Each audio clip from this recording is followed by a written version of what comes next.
Имало едно време. Там, на самия североизточен край на България, където земята нежно докосва морето, а вятърът броди свободен из безкрайните добруджански поля, се раждала една история. История не за царе и богатства, не за битки и завоевания, а за нещо много по-силно. И така, през далечната 1866 година, сред праха на добруджанските пътища и тишината на селските вечери, жителите на Дуранкулак поставили началото на едно свято дело. Делото на образованието. Не в голяма и величествена сграда, не сред богати класни стаи и високи прозорци, а в малката отдая на една скромна селска къща. Там, сред пламъка на кандилото и тихия шепот на вечерта, за първи път прозвучали българските букви. Плахо, но гордо. И така започнала историята на основно училище Свети Климент Охридски. История, изградена не от камък и тухли, а от вяра, от надежда, от мечтата децата на Дуранкулак да могат да четат, да пишат и да носят България в сърцето си. Годините минавали, а заедно с тях растяла и мечтата. През 1898 година с даренията, труда и обичта на жителите на селото било издигнато първото училищно здание. Сякаш самото село издигнало храм на знанието. Но съдбата подготвила тежки изпитания. Настъпили мрачни години. От 1913 до 1940 година. Сред страниците на първия училищен летопис, написан на 15 март 1941 година от учителя Петър Стефанов Вълчев, остават думи, пропити с надежда и памет. Но като призрачна сянка, като сладка пробуда, блесна нашето освобождение. На 24 декември 1966 година било открито новото училищно здание. Домът, който и днес пази смеха, мечтите и стъпките на поколения ученици.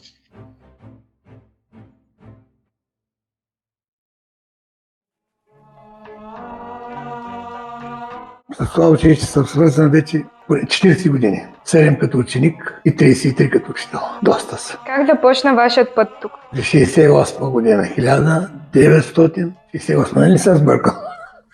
Направихме класа на 5-ти клас. Това са родените през 57 година, 1957. Тогава имаше една особена система. Бяхме 22 или 3 учители. От тях 8 мъже. Сега мъжете са дефицит. И 9 паралелки общо, значи това са поне 200 ученика. Интересно беше, тогава училището почти първата си година от откриването. Какво почувствахте, когато се върнахте днес отново тук? Сантименти разни. Ако можехте да започнете от начало, бихте ли избрали отново тази професия? Да, макар че сега вече бъде много трудно. Гледам каква техника има сега, какво има. Имах да са води гърбофони. Здравейте, казвам се Снежана Георгиева Ангелова и съм родена в Дуранкулак, но съм от Захари Стояново. Първо съм учила в Захари Стояново от първи до трети клас и в четвърти клас, втория учебен срок, вече ни преместиха в Дуранкулак в новото училище. Класен ръководител в четвърти клас беше Михаил Мик, голям учител. Строг, взискателен и много добър. Преподаваше ми и тогава влизаш в часовете по музика Кръстинка Баева. Никога няма да забравя уроците. на другаря, днес вече господин Стефанов, за културното поведение. И днес, когато седна на масата, се сещам за неговите думи. 1 септември 1979 година ми беше първият работен ден. Влизам в учителската стая и там съм само моите учители. 160 години от образованието в Дуранкулак. Това, че този лъч светлина, това просветление се е запазило. И това пожелавам аз на всички учители в основно училище Климент Охридски Дуранкулак да продължат да пазят тази факла, този огън на просветлението в Дуранкулак. На днешните деца, на днешните ученици, бих казала, уважават своите учители, да бъдат децата любознателни. Аз на всички свои ученици това пожелавам. Здраве и любознателност. Здравей и благодаря за въпроса. От 60-та година съм започнал да уча в село Дуранкулак. Родил съм от тук, но специално в тая сграда дойдохме през декември 67 година. Тогава в 8 клас бях, където изцяло оборудвахме сградата, пренасене от старата сграда в нова сграда. Днес съм пенсионер, но ако трябва да кажа, съм бил учител 33 години трудов стаж, няма като учител. Попаднах на много добри учители, тъй като през Добруджа била през Румънско и след 40-та година не е имало обучени кадри. Затова всички учители са дошли от вътрешността. Както казват, в Стара България. Как протича един ваш обикновен учебен ден? Ами с много емоция. Беше много разнообразно. Хубавите уроци бяха по физкултура, нали? Защото много се играеш. По математика също имахме много добър учител. Госпожа Янчева, Гена Янчева се казваше.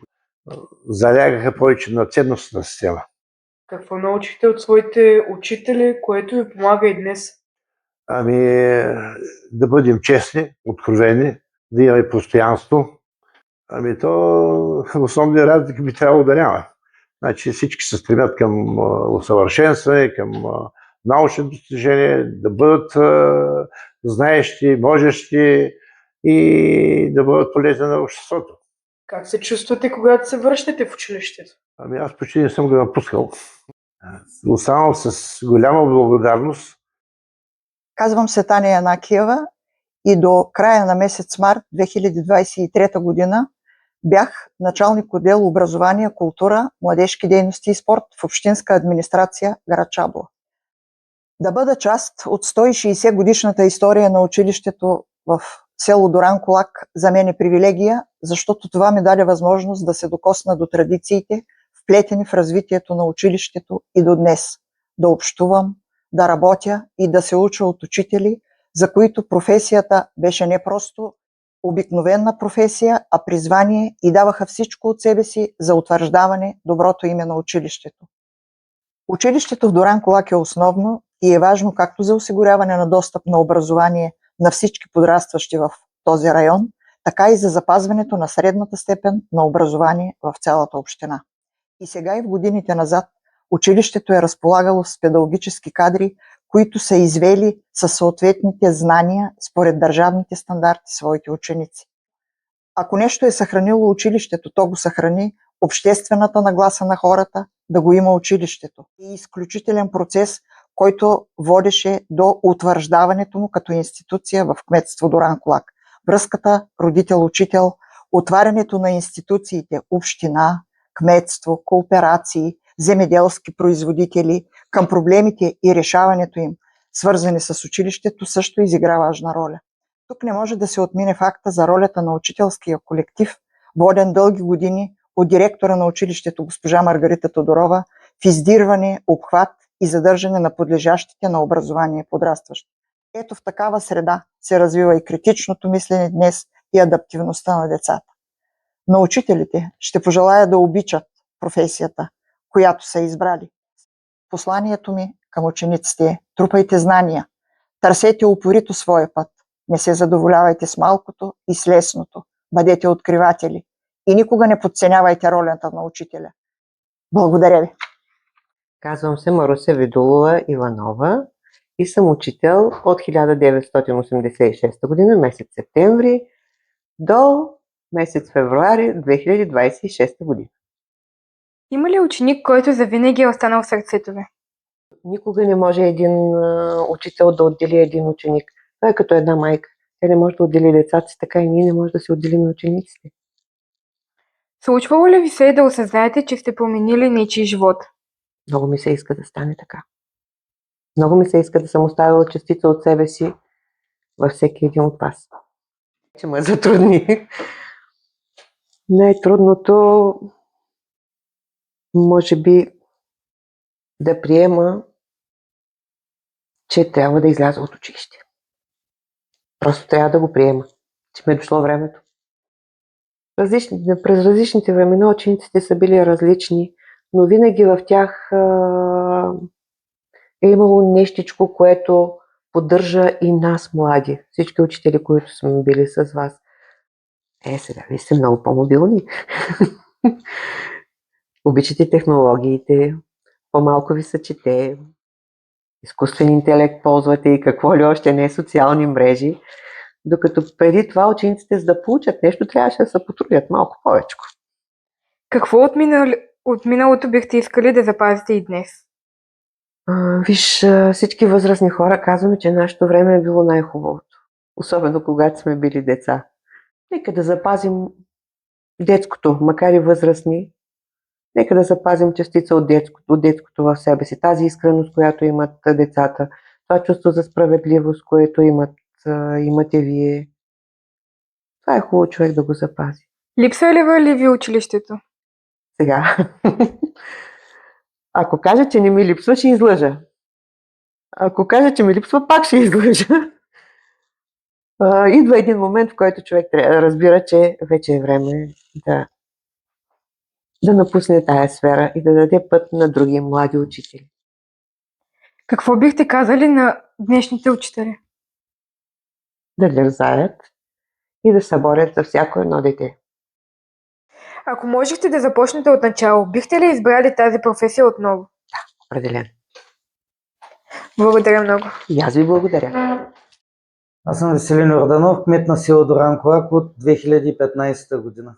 Тия 160 години доказват, че образованието е неизменна част от живота в селото и е нужно да бъде продължено да се поддържа това образование. Най-ценното като дар, мога да кажа, който е запазен през годините, това е нивото на образованието, което учителите предават на младото поколение. За 160 години образование в село Дуранкулак са минали доста поколения ученици. Когато вляза в училището, все пак аз също съм бил възпитаник на това училище. Много приятни спомени изплуват в съзнанието ми от ученическите ми години. Когато вляза, чувствам една такава сила, която ми вдъхва училището. Кораж, може би. Към учителите посланието ми е да продължават със същия хъс да обучават, да се стремят тяхните възпитаници да бъдат на най-високо ниво, не само на ниво, а на най-високо ниво, защото това към момента е държало нашето училище съхранено. Господин Джечев, какво за вас означава 160 годишнината на образованието в село Дуранкулак?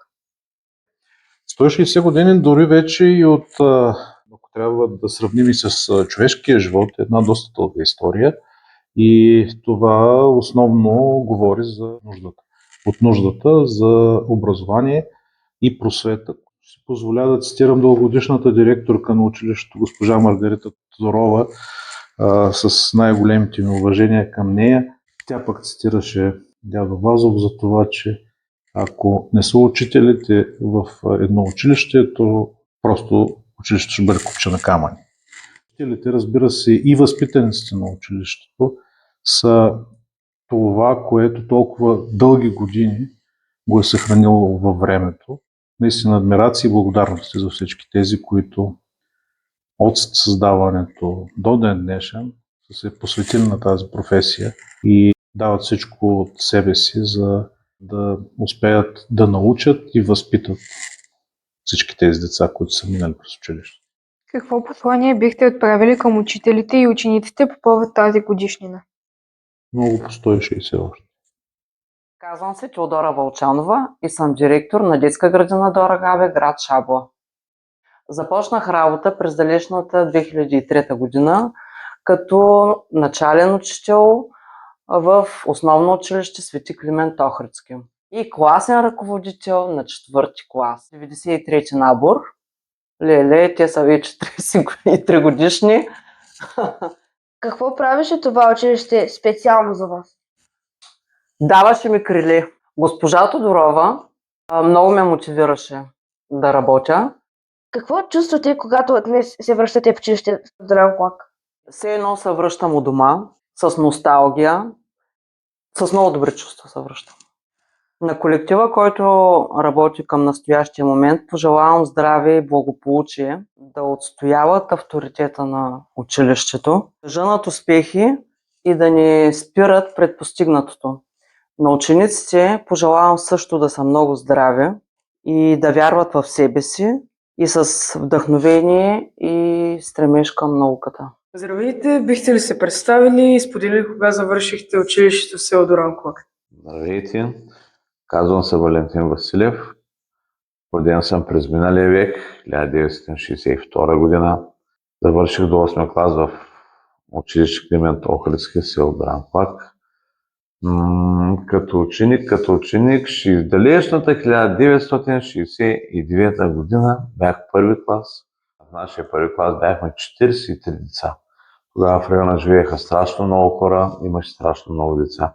Стояхме по 3 часа на чин, гледахме и другарката Баева, като сега си я спомням. Ние се занимавам с земеделие, работим в нашата община в Шабла, в района. За почивка наведахме се, много игра. Обикновено играта беше или да се играе баскетбол или футбол. Но при нас нещата на времето бяха съвместни учения и през останалото време в училище ние ходехме на бригади. Просто ние бяхме се научили да живеем в колектив, да общуваме помежду си. Спомените, детски спомени са най-ярки и са най-хубави. Тогава човек се формира като човек, но детски спомени са най-хубавите спомени. Тогава човек е чист. Когато вляза в училище, първо гледам къде е звънеца, дали е там. И за мое удовлетворение виждам, че той все още е там и все още той е звънец да събира и вас, както насъбираше нас като деца.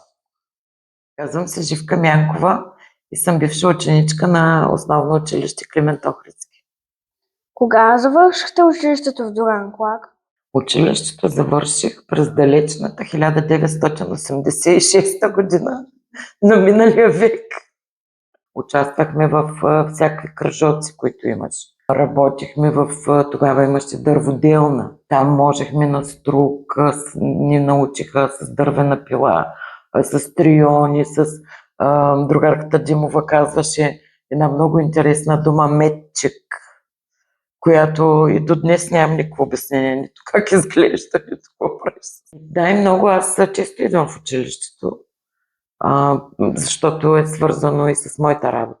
Най-интересното нещо в стаята беше лектора, който стоеше там на катедрата. И беше толкова интересно, като имахме час, в който трябва да ни пуснат лектора. Което е предшественик на сегашната мултимедия. И така изглеждаше едно е такова. Тук имаше екран като на скенер и слагаш някаква картина, примерно тук, и той се прожектираше на едно бяло табло. Какво ви липсва от училище най-много? Най-много липсват ни хората, липсват ни децата, които сме били тогава. Здравейте, казвам се Даниел Стоянов. В нашия клас години, в които бяхме 31 деца. Задължително започвахме сутринта с зарядка. Нареждахме се всичките. До днеска си знам плочката. Има ли учител, който е оказал съществено влияние върху вас? Най-много учителите ми, които бяха в първи клас. Госпожа Митева, за съжаление, след нас, и госпожа Радка Нейтина.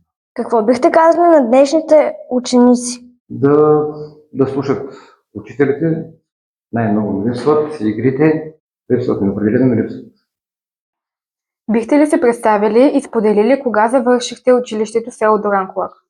Аз съм Севитка Петрова, живея в селото, завършила съм тук до 6 клас, учих в училище Климент Охридски. Тук е почнал пътя на съпруга ми, двете ми деца, Даниела и Женя, и те са завършили това училище. Аз когато започнах, моя набор 74-ти, там 81-ви вече в първи клас, бяхме почнали по нова учебна програма. Значи, освен в училище, освен че отивахме да учим, след обед имахме нещо като занимания. Даже си спомням, че като в детската градина имахме легалца на 2 етажа и се спеше в училище. Имахме такъв център, в който с много кръжоци. Беше много приятно. Казвам, уважавайте институцията училище, учителите, съучениците, защото това ни прави хора. Каква е ролята на образованието за развитието на малки населени места? Аз мятам, че ролята на образованието е да ни дава надежда за бъдещето и развитие, без значение дали е малко или голямо населено. Кои традиции в образованието е важно да бъдат запазени? По традиция образованието в Дуранкулак се свързва с дисциплина. Първо. Второ, с толерантност. Трето, с качество на обучението. И четвърто, с стремеж към знание в самите деца. Какво лично ви мотивира да работите в сферата на образованието? Общуването с деца и с млади хора е много зареждащо и те държи в крак с времето. Чувствате, когато сте част от подобен юбилей? Вълнение. Вълнувам се и се радвам. Какво послание бихте отправили към учителите и учениците по повод тази годишнина? Да се множат успехите им, да не стихва ентусиазма им, да са здрави, усмихнати и щастливи. Госпожо Атанасова, какво означава за вас да бъдете директор на училище с 160 годишна история? За мен е честно и огромна отговорност. Да ръководиш училище с такава дълбока история означава да бъдеш пазител на традициите, но и двигател на промяната. Тук всички се познаваме, подкрепяме се, съхраняваме уважението към знанието, към учителя и към българските ценности. Каква е мисията на училището днес? Мисията на училището днес е да изграждаме не само знаещи, но и добри хора. Учителите са вдъхновители и пример. Те не само преподават знания, но и възпитават, насърчават и подкрепят всяко дете по неговия път. Децата днес са любознателни, смели и различни. Те задават въпроси, търсят смисъл и ни предизвикват да бъдем по-добри учители. Чрез този юбилей искам да оставя послание, че образованието е ценност, която свързва поколенията и дава бъдеще. Вярвайте в себе си, учете с желание и не се страхувайте да мечтаете. Здравейте, казвам се Мариан Борисов, бивш възпитаник на Основно училище Свети Климент Охридски, село Дуранкулак. В момента работя като библиотекар в Народно читалище Дружба 1898. Завърших училището в Дуранкулак през 2000-та година. Спомням си, че бяхме много задружен клас, много добри учители имахме. Какво ви липсва най-много от вашите училищни дни? Липсва ми времето прекарано в училище с моите съученици, с моите учители. И ако мога и за миг да се върна в тези години, с радост бих го направил. Ако трябва да опишете училището в Дуранкулак с една дума, коя би била тя? С една не мога. По-скоро с малко повече. История с бъдеще. Загриженост. Светлина край морето. Приятелство. Всички бяхме приятели. Всички. Слънце. Слънце. Училището е място, където можеш да имаш много приятели и можеш да получиш много знания, ако имаш желание, естествено. Светилището в селото. С една дума. Училището в Дуранкулак. С една дума трудно бих могъл да го опиша. Аз се радвам, че все още училището го има и съществува и дай Боже да пребъде още много години за напред. Душа. Сега напират малко сълзи. Не е прието за мене. По принцип се смятам за доста твърд човек. Вдъхновение. Училището си е наука. Трудно, но стожер. Живот. Това е училището. Живот. Без училището имаме наблюдение от околните села, където е закрито едно училище, живота замира бавно и постепенно замира. Дух. В края на интервюто искам да кажа, че за мен образованието е сила. Сила, която няма равна на себе си и преобразява. Благодаря ви. И така, редом до мириса на старите книги, редом до пръха на тебешира върху черната дъска, в класните стаи навлязло новото време. Но едно останало непроменено. Духът. Онзи невидим пламък, който поколения учители пазили жив.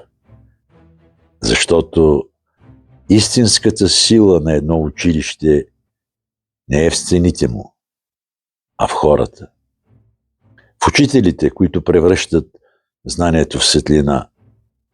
Децата, които носят мечтите си в ученическите чанти. Спомените, останали са винаги между тези стени.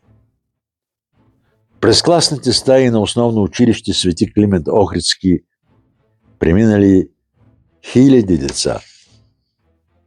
Малки ученици, тръгнали от едно малко доброжанско село и достигнали далеч отвъд хоризонта. Сред тях израснали учени, лекари, учители, инженери, военни и общественици. Хора, които носили частица от Доран Кулак в сърцата си. И днес, 160 години по-късно, училището продължава да живее. В детския смях по коридорите, в звъна на училищния звънец, в очите на учителите, в мечтите на децата. Защото истинското образование не се измерва с оценки, дипломи и награди. То се измерва със светлината, която оставя след себе си. А историята на основно училище Свети Климент Охридски е именно такава история. История за паметта, за духа, за корена, за надеждата и за вечната сила на знание.